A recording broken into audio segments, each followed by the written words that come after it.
High viewers, இன்னைக்கான வீடியோவில் என்ன நடக்கலாம்னு சொல்லிட்டு பார்க்கலாம். வீடியோக்குள்ளே போகிறதுக்கு முன்னாடி நம்ம சேனலை லைக் அண்ட் சப்ஸ்கிரைப் பண்ணிவிட்டு கொஞ்சம் சப்போர்ட் பண்ணுங்கள். வாங்க இப்போ வீடியோக்குள்ளே போகலாம். எபிசோட் ரொம்பவே இன்ட்ரெஸ்டிங்காக போய்கிட்டு இருக்கு. நம்ம ரேவதி கார்த்தி என்ன நம்மளை விட்டு விலகி போகிறானே, இதுக்கான காரணம் என்ன தெரியாமல் முழிச்சிட்டு இருந்தாங்க. அந்த நேரம் பார்த்து தான் மயில் கார்த்தியை பற்றின எல்லா விஷயத்தையுமே சொல்லிட்டாங்க. ரேவதி, கார்த்திக்கு உன்னைய ரொம்பவே பிடிக்கும், ஆனால் உங்கள் அம்மாக்காக பயந்து தான் உங்ககிட்ட நெருங்காமல் இருக்கான். என்னைக்காவது ஒரு நாள் கார்த்தியை பற்றின உண்மைலாம் உங்கள் அம்மாவுக்கு தெரிய வந்துச்சுன்னா கண்டிப்பாக கார்த்தியை வீட்டை விட்டு துரத்திடுவாங்க.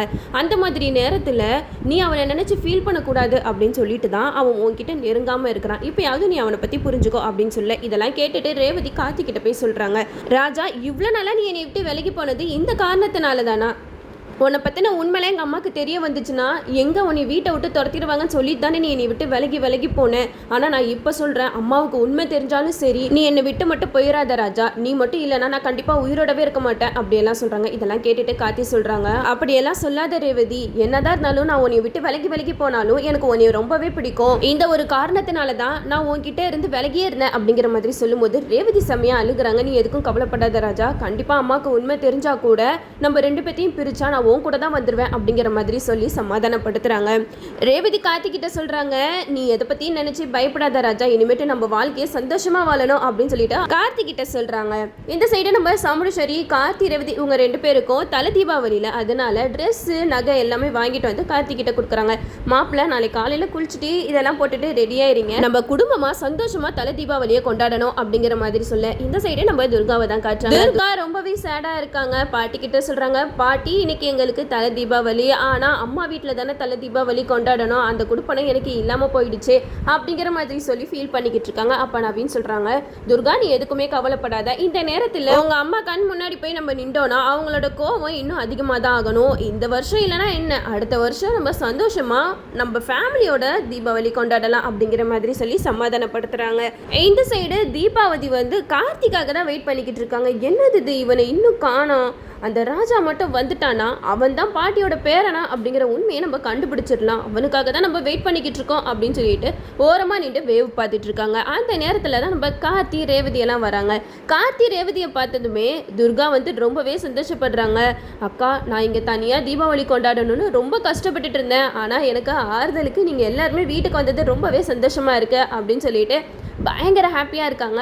அப்போ ரேவதி சொல்கிறாங்க, அது எப்படி துர்கா, உன்னை விட்டுட்டு நாங்கள் மட்டும் தீபாவளி கொண்டாடுவோமா, உன்னை பார்த்துட்டு போகலான்னு சொல்லிட்டு தான் நாங்கள்லாம் வந்தோம் அப்படின்னு சொல்லிட்டு துர்காவை சமாதானப்படுத்துகிறாங்க.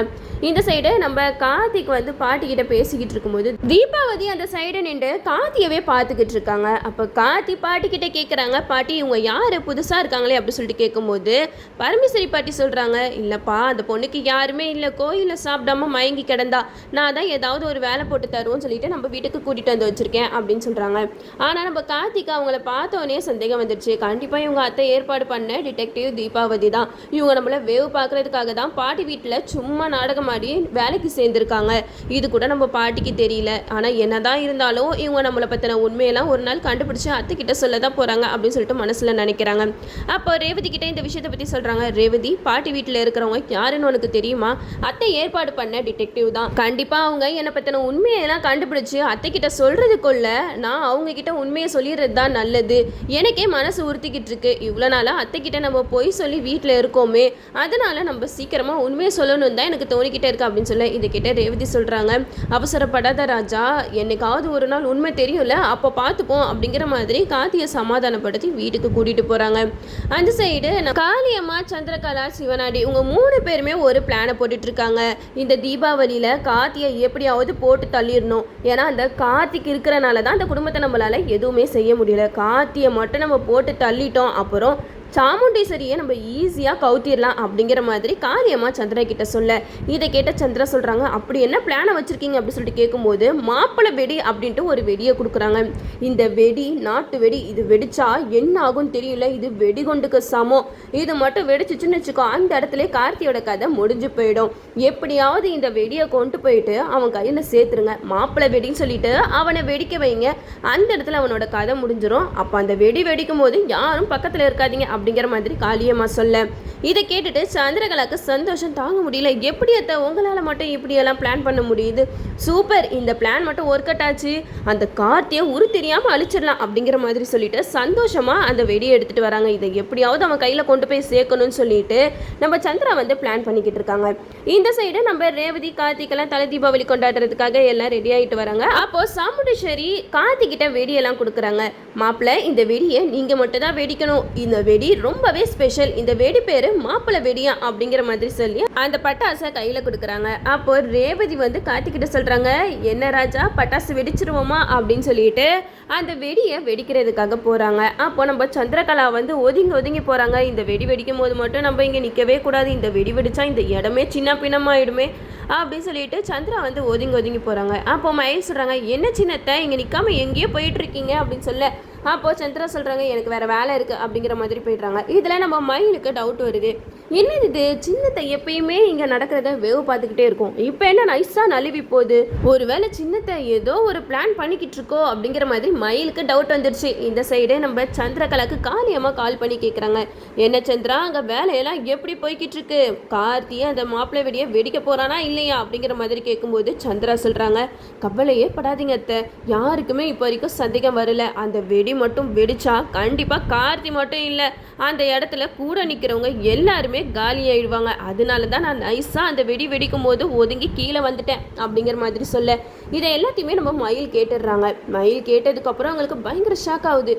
இந்த சின்னத்தை இவ்வளோ கீழ்த்தனமாக இறங்கி வேலை பார்க்கும் நான் கொஞ்சம் கூட எதிர்பார்க்கவே இல்லை, அந்த காளியம்மா கூட சேர்ந்துட்டு கார்த்தியவே போட்டு தள்ளுறதுக்கு நீங்கள் பிளான் பண்ணிட்டு இருக்கீங்களா, இருங்க அடுத்து நான் என்ன பண்ணுறேன்னு பாருங்க அப்படின்னு சொல்லிட்டு நம்ம மயில் வந்து மேலே போகிறாங்க. மேலே போயிட்டு கார்த்தியை அந்த வெடியை வெடிக்க விடக்கூடாது அப்படின்னு சொல்லிட்டு கார்த்திகிட்ட சொல்கிறாங்க, எப்பா அந்த மாப்பிள்ளை வெடியில் உனக்கு ஆப்பு வச்சுருக்காங்க, அதனால நீ அந்த வெடியை தொட்டு கூட பார்க்காத அப்படின்னு சொல்ல இதெல்லாம் கேட்டுட்டு கார்த்தி சொல்கிறாங்க, இதெல்லாம் எப்படி உங்களுக்கு தெரியும் அப்படின்னு சொல்லிட்டு கேட்குறாங்க. அதுக்கு மயில் சொல்கிறாங்க, சின்னத்தை பேசினதை நான் கேட்டேன்ப்பா, நல்ல வேலை இன்னும் கொஞ்சம் லேட்டாக வந்திருந்தா இந்த வெடியை வெடிச்சு இந்த இடமே சின்ன பின்னமாக ஆயிருக்கும் அப்படின்னு சொல்லிட்டு அந்த வெடியை வந்து நம்ம மயில் மாற்றி வச்சிடுறாங்க. இந்த விஷயம் பாவம் நம்ம சந்திரகலாக்கு தெரியாது.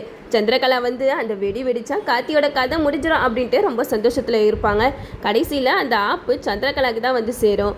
என்னதான் இருந்தாலும் ஹீரோவை அழிக்கிறதுக்கு வில்லன்கள் எவ்வளவோ பிளான் போடுவாங்க, ஆனால் நம்ம ஹீரோவை அழிக்கவே முடியாது, ஏன்னா ஹீரோவை அழிச்சிட்டா அங்கே கதைக்களம் ஒன்றுமே இருக்காது. அதனால நம்ம கார்த்திக் இதெல்லாம் அசால்ட்டாக தூக்கி போட்டு போயிட்டே இருப்பார். இதுக்கப்புறம் கதைக்களம் எப்படியெல்லாம் கொண்டு போகிறாங்கன்னு நம்மளும் வெயிட் பண்ணி பார்ப்போம். ஓகே வீவர்ஸ், இந்த வீடியோ உங்களுக்கு பிடிச்சிருந்தா லைக் பண்ணுங்கள், மறக்காமல் நம்ம சேனலை சப்ஸ்கிரைப் பண்ணிடுங்க.